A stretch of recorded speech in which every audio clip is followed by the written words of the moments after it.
నేనైతే జాబ్ చేసే అమ్మాయిని. పెళ్ళైన తర్వాత ఈ వంట వండడాలు బట్టలు ఉతకడాలు నా వాళ్ళనైతే కాదు. అవన్నీ చూసి మీ అమ్మ కసుబుసులు ఆడడం అయితే నా వల్ల అస్సలే కాదు. సో ఏది ఉన్నా కానీ ఇప్పుడే మీ అమ్మకి కాల్ చేసి మాట్లాడు. హలో అమ్మా, అది నేను పెళ్లి చేసుకుపోయే అమ్మాయి ఉంది కదా, ఆ అమ్మాయికి వంట రాదమ్మా, కానీ బాగానే సంపాదించుకుంటుంది కదా. తన డబ్బులతో పని మనిషిని పెట్టుకుంటుంది.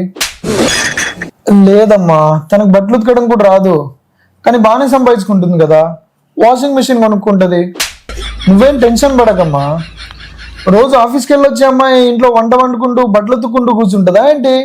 ఓ పని మనిషిని పెట్టుకుంటుంది. అయినా వీటన్నిటికి ఎంత అవుతాయి అనుకుంటున్నావు?